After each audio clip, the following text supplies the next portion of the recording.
Je remercie les producteurs, tous les producteurs du Sénégal, les membres de la FENAFSUTE.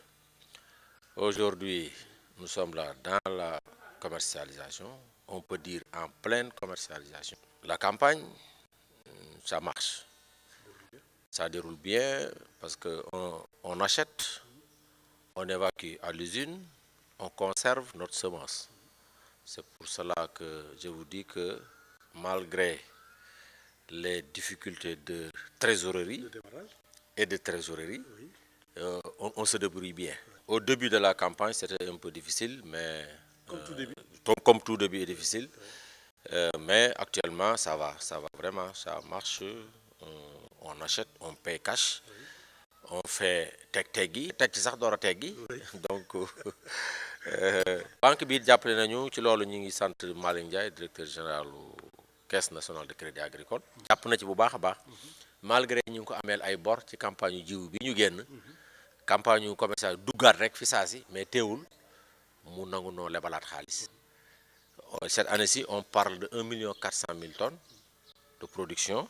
L'année dernière, on parlait 1 million de tonnes.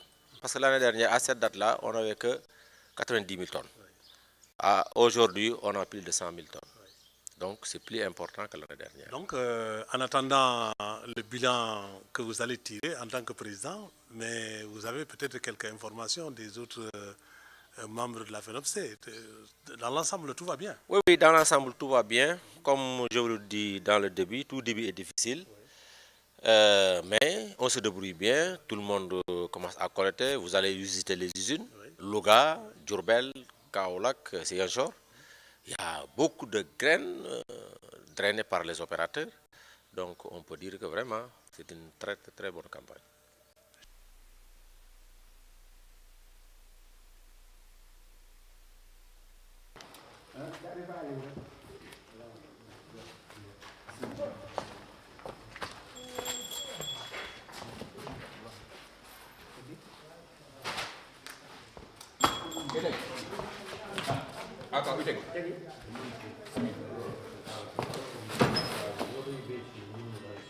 Xala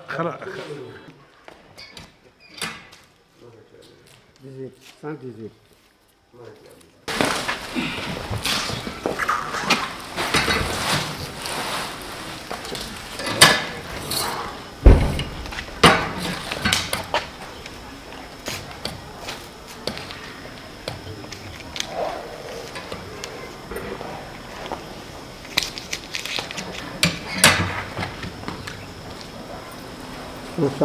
waaw kontaan naa bu baax moom fu ma nekk nii jaay naa fi 700 kilos quoi.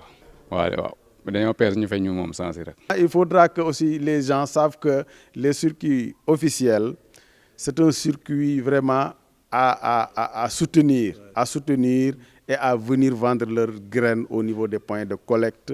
C'est ça leur assurance. Cette année, vraiment, on a même dépassé nos objectifs parce qu'on ne pouvait pas penser que cette année-là, on pouvait commercialiser dans un seul point de collecte autant de graines. Environ plus de 4000 tonnes sont déjà amenées à l'usine qui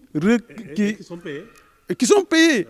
Cette année, vraiment, on remercie le directeur aussi de la Sonacos, parce que la Sonacos, c'est un patrimoine national qui est à préserver et à soutenir. La SNSAS est d'ailleurs la grande banque, le plus grand partenaire vraiment financier qu'on a. D'ailleurs, moi, je ne manquerai pas de les féliciter encore une fois.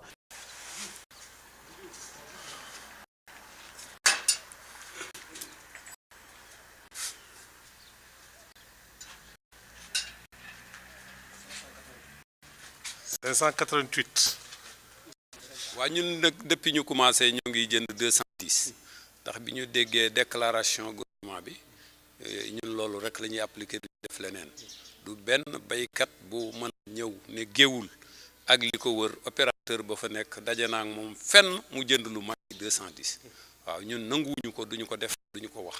alors bi ngeen tàmbali ba léegi nag yéen a ngi am xaalis yéen a ngi daal fay. waaw ñoo ngi fay. waaw ñoo ngi fay bañ commencé ba léegi ñoo ngi fay waaw xëy na léeg-léeg amul benn jafe-jafe. amuñu benn jafe-jafe wax dëgg amuñu benn jafe-jafe béykat yi kontaan nañu ñun opérateurs yi aussi kontaan nañu xam nañ lu ñëpp soxla daal kenn mënu koo xëy amandoo benn bis. njaayum gerte nag moo baaxoo loolu. xanaa kontaan rek. moom fa tubaarkàlla sëñ Modou mi moom wax dëgg yàlla ni mu koy jënd rafet na lool. ndax amuñu benn jafe-jafe. bi ma soxlaa oto sax moom ma yóbbu ay oto. ñu jël ci ko sama kër. teg gi daal. waaw tubaarkàlla. Et la campagne se déroule normalement au niveau de notre localité qui est Mérina Dakhar et les environnants.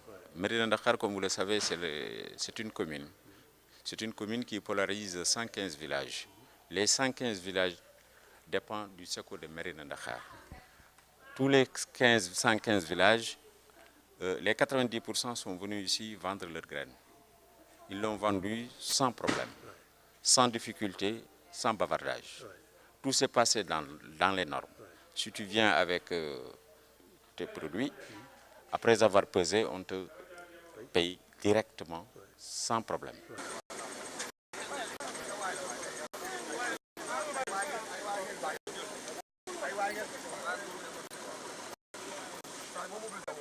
waaw Louga moom niñ ko jënd nañ ko ndax benn kilo bu nu jëndewul 210 amul lépp 210 lañ ko jënde te tegg la maanaam opérateur yi yoruluñu kenn benn dërëm fi ñu toll nii fa ma waxee yow nii benn opérateur yorulu kenn dërëm fay nañu ba mat sëkk kon nag loolu tam mooy seen taxawaay ak jafe-jafe bu nu mën di am dañ fexe ba baykat bi su ñëwee ñu fexe ba fay ko xaalisam ak jafe-jafe yu ñu mën a am loolu mat nañ ko loolu it ñu ngi ci gërëm opérateur yi seen taxawaay ci kanamu président Yatou Sylla ak seen taxawaay bu mat na lépp luñ ci war a taxaw moom dana ci taxaw su ci waree wax dana ci wax su ci waree def dana ci def su waree déglu dana déglu ba lépp rafet na kon nag loolu ku ko am ci njiit région bi dañ koy sant di ko encouragé di ko gërëm taxawaay bi suñu xol seet na guy ci moom ñun Louga nag ñoo ngi sant ñëpp leen rek mu am ci Sonacos ñu dolli di ko ñaan am na coono boo xam ne mi ngi teg suñu kaw bu ñu sañoon daal facturation yi dees na ko defee Louga seg yi di jot Louga